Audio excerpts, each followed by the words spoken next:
My Snipe iShot Ranger can hit snipes for over 10 million damage. We've modified the previous version using the tips in the comment section and testing myself to allow us to consistently hit around 6 million damage per snipe, which allows us to kill tier 4 pinnacles pretty comfortably. I've added Tailwind DR function to allow us to take some hits in pinnacle fights to stop us from getting one shot as well.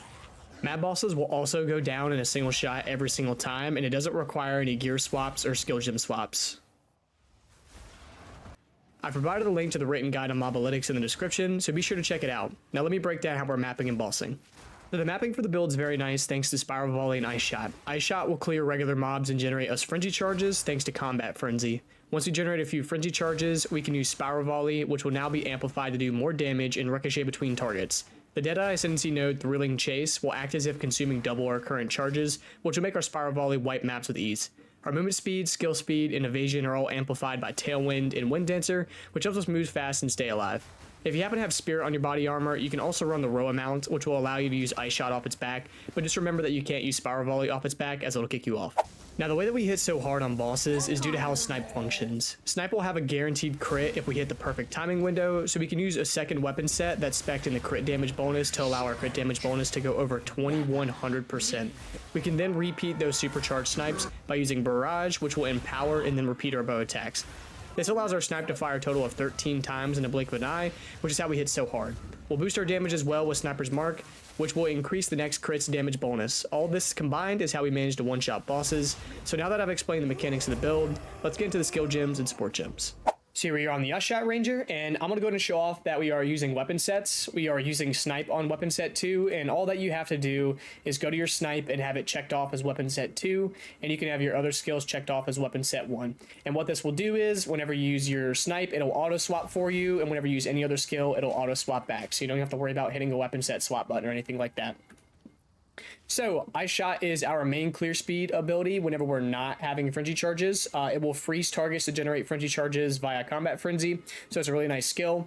If you, for some reason, just don't like Ice Shot and you want Lightning Arrow, you can run Lightning Arrow, but I'm not going to provide the support gems for that. So on Ice Shot, we're going to use Martial Tempo for more attack speed. We're going to use Cold Infusion for the extra cold damage. We're going to use Ambush, as this will double our crit hit chance, and we have a crit hit chance of 54%. This will make it so that on a full life target, our Ice Shot will always be a critical hit. We're running Fork for the extra clear speed, and Pinpoint Critical to ensure that that crit hit chance is above 50%. Spiral Volley is what we're using whenever we finally do get Frenzy Charges whenever we're mapping. It's great for a large group of enemies, as you'll do a nice spin attack, which will be amplified by the amount of Frenzy Charges that you have. The more Frenzy Charges, the more damage and the more chains that you'll get. We're running Perpetual Charge, as this gives us an additional chance to not consume charges, which will allow you to occasionally spam this ability. We're going to run Primal Armament to increase the elemental damage. I'm running Inevitable Crit, so that way it builds up some extra crit hit chance. And I'm running Alignment, as whenever you look in the direction that this arrow is pointing right here, it will give you 30% extra damage. So it's a nice way to earn 30% extra damage without having to run something like Heft or something like that. Now, if you have the last slot, I think one path to building, the best looking one that I could find was Heft, so you can run that there if you absolutely want to. Now on Snipe, our main bossing ability. Snipe is a guaranteed crit hit when you hit the perfect timing window, so it's super easy to build up a ton of extra damage, so super nice. Now we're going to run Window of Opportunity, so that way we can have more damage whenever we do hit within that perfect timing, but the perfect timing window is shortened, so make sure that you can actually hit that. We're going to run Super Critical, as this is a guaranteed crit hit if you hit the perfect timing, so the increase to crit damage bonus is a really nice DPS increase. I'm going to run Concentrated Effect for more area damage. This does affect the arrow's explosion whenever you hit the perfect timing window. This is crucial for getting the most DPS out of the skill. Overextend is going to increase that crit damage bonus. And we're going to run Long Shot, as I do try to distance myself from the bosses. This is a really nice way to get some extra damage just by keeping your distance. Freezing Salvo is our support skill that we'll be using. Freezing Salvo is nice for freezing targets, of course, as it has a ton of freeze buildup. So we're going to run Ice Bite, as this does pretty much freeze any normal target, any rare enemy, or any boss, normal map bosses. It's going to take a couple of these to freeze like a Pinnacle boss, but this will give you 35% extra damage as cold damage whenever you freeze an enemy. We'll run Glaciation to increase the freeze buildup. I like to run Cold Exposure, as since there are so many projectiles, it does tend to crit pretty frequently, and when it does, it'll apply Cold Exposure, which will lower the cold resistance of that target. And then I'll run Strip Away to increase the effect of the Cold Exposure even more. Barrage is our supporting skill for our snipe. This is what helps us hit those really high damage shots. And all Barrage is going to do is it's going to empower your next bow shot and allow it to repeat, and then it'll repeat additional times for every single frenzy charge consumed. So we're going to run premeditation, premeditation, whatever you want to call it. It's going to give you 15% more damage. We'll run ingenuity to increase the cooldown of the skill. I'm running twofold as it will give us a 20% chance to double the effects of consuming charges. And I'm not actually sure if deliberation works with this. It does show that it does in Path of Building, but just in case I'm running it here. If not, you can live without it. Sniper's Mark is going to be used to amplify the damage of our snipe. Whenever you mark a target with it and you hit a crit hit, it will provide you some frenzy charges, but also increase the crit damage bonus of the marked target, the next crit that you hit on that marked target. I run single out, as whenever you mark a target and you hit them, it's going to break armor, which will increase the amount of damage that we do because our snipe does do a large part of physical damage. So this is a nice damage increase. We'll run inspiration to decrease the mana cost of the skill as it is kind of high. And I'll run arcane tempo as it does have a cast speed time right here. We have a cast time of 0.3 seconds. If I was to take it off, it would go at the 0.37. So it's just to fill out the slot. Now, what you can do whenever you go into a boss fight, I like to swap Perfusion off of Sniper's Mark, I like to swap Perfusion off of Combat Frenzy on the Sniper's Mark, as Combat Frenzy isn't going to be proccing as often in Pinnacle boss fights, but Sniper's Mark will now give you an additional chance to generate extra charges. Now, Combat Frenzy is what we're using to generate our charges whenever we're mapping, and on a rare occasion, whenever we're bossing. Whenever you freeze, electrocute, or pin an enemy, we will generate a Frenzy charge, and we will be freezing with Ice Shot. I run Cannibalism in here so that way we get 2% life on kill. This is nice for staying alive whenever you're mapping. And whenever I am mapping, I run Perfusion. And as I said, whenever I'm bossing, I swap this over to Sniper's Mark.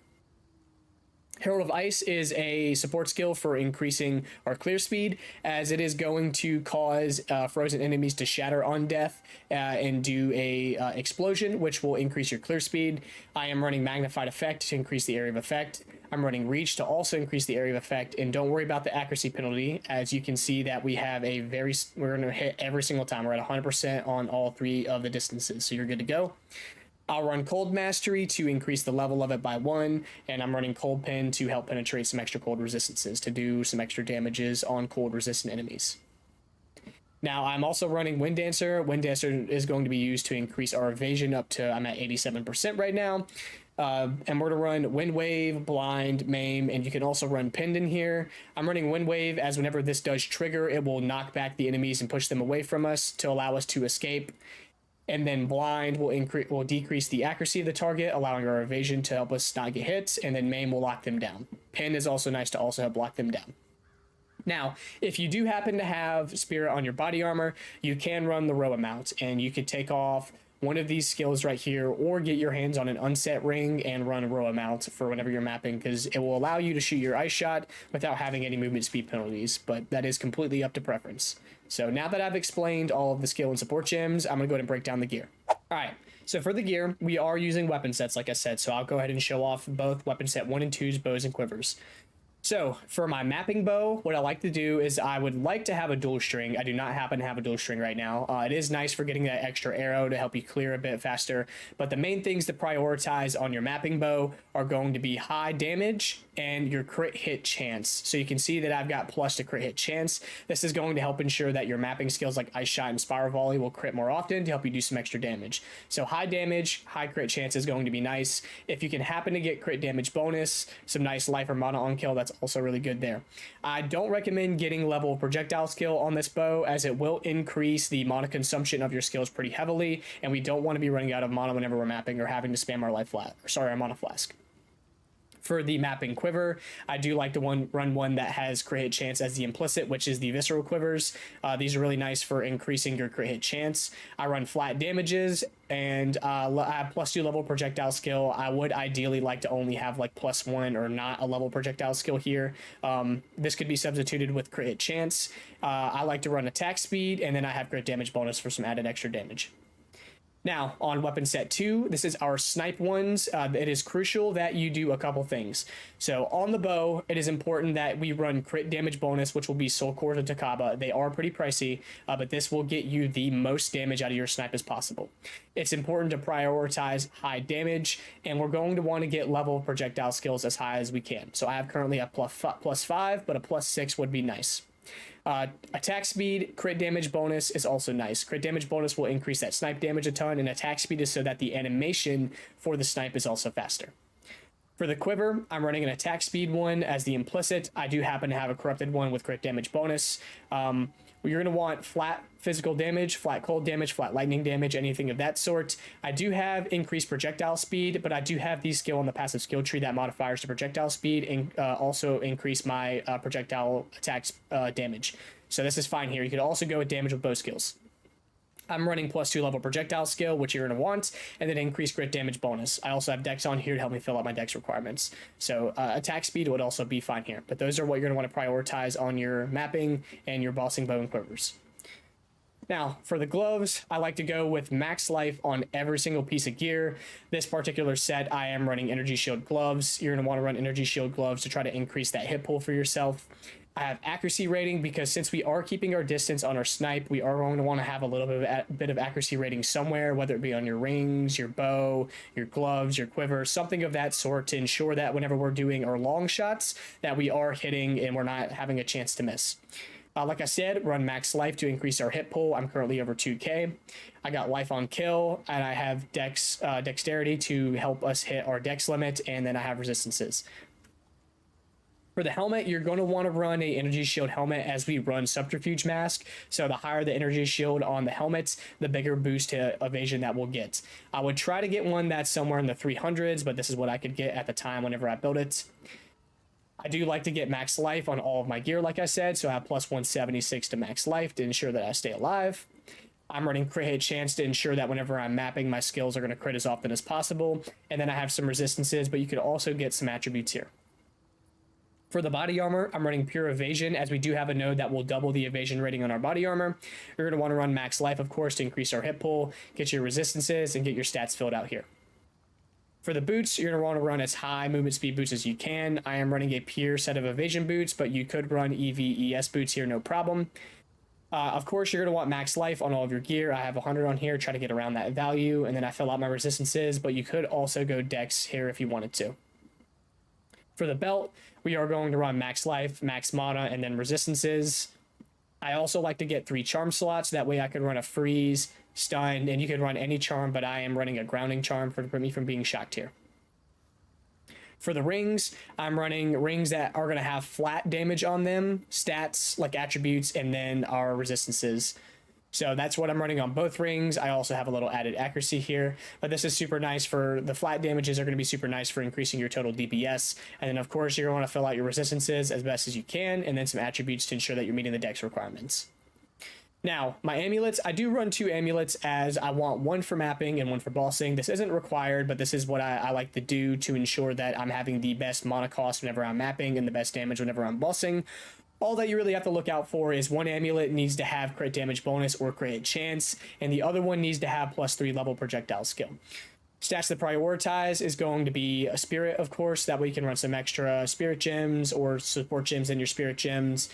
Percent increased evasion, percent increased energy shield, max life, percent increased max life, max mana.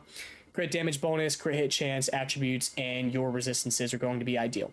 So whenever I'm mapping, I'll run this one right here, and we will be allocating wrapped quiver. This is going to give us increased bonuses from our quiver. And on this one, I will be running level projectile skills. This is my bossing one, so this way I can get the most damage out of it as possible. And I'm also running wrapped quiver here. For the flask, I'm running a fat recovery flask with a high amount of charges to ensure I have a lot of heals and like some Pinnacle boss fights if I need them, if they're drawn out. And I'm running a mana flask with gain charges per second. This is so that way I can regen my mana flask charges as I'm just passively either running around maps or if I'm in a boss fight. So yeah, that is it for the gear. I'm going to go ahead and break down the passive skill tree and jewels.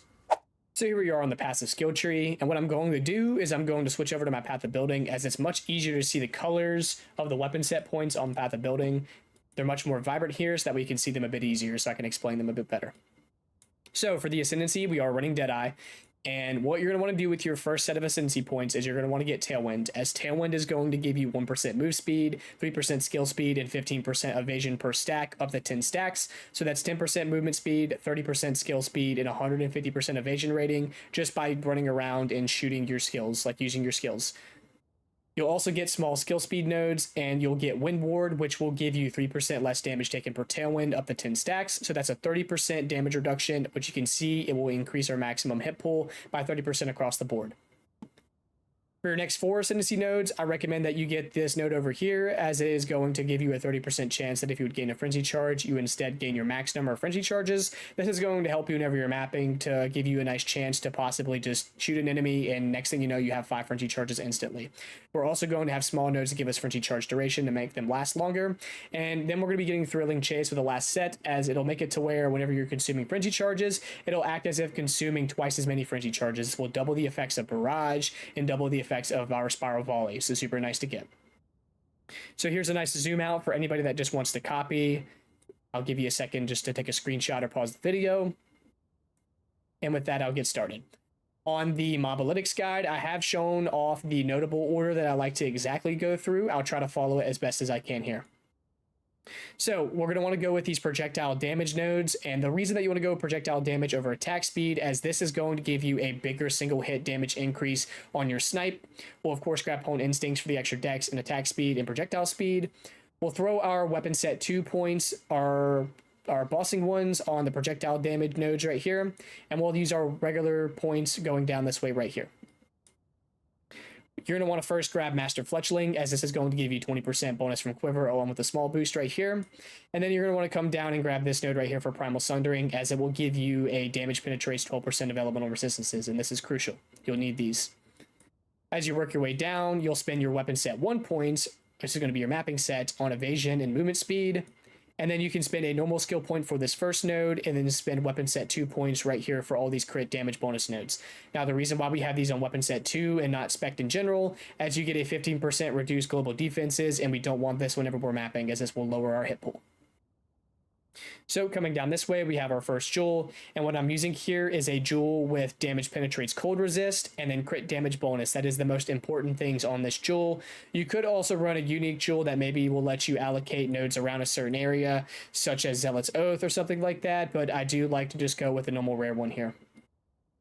We'll come down this way, and we're going to spend our normal points on Catalysis, which is going to give us increased elemental damage with attacks, and also increase our hit pool, because 5% of physical damage taken from hits will be taken as an element. We'll spend a weapon set 1 point on this node right here to help us cap out at 24 out of 24. And we'll spend weapon set 2 points on our bossing one on this node right here, Death from Afar, as we will be shooting at enemies distance away from us because of long shot. We'll come over here and spend weapon set 2 points on our attack damage nodes right here, and this big attack damage node right here.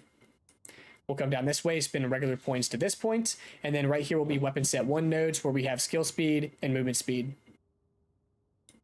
We'll come out this way and grab these damage with bow nodes, grab the critical damage bonus, and then we'll also grab the Feathered Fletchling, which is going to make it to where increases in reduction to projectile speed. We'll also apply to damage with bows. This will ensure any boost like on the tree or on our quivers will also give us some extra added damages, so it's not a wasted stat.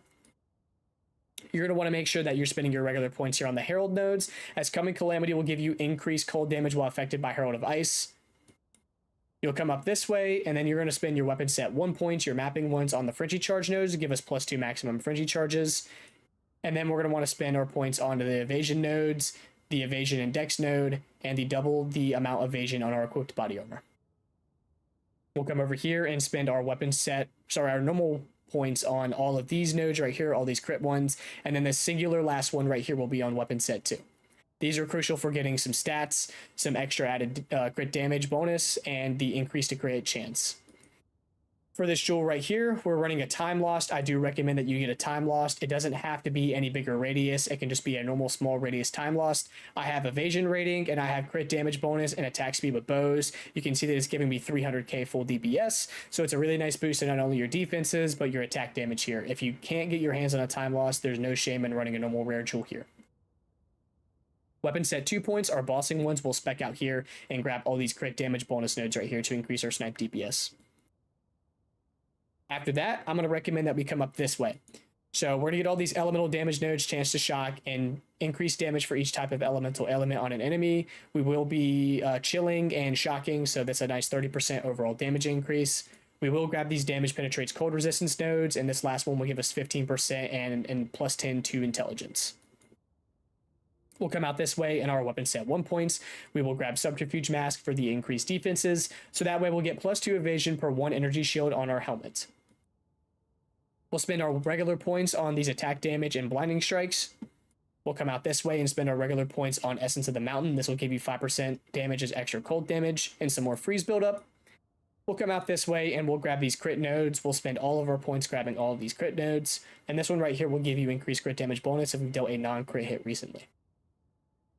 We'll come this way and spend our normal points up to Crashing Wave, which will give us increased damage if we dealt a crit hit not recently, but in the past 8 seconds.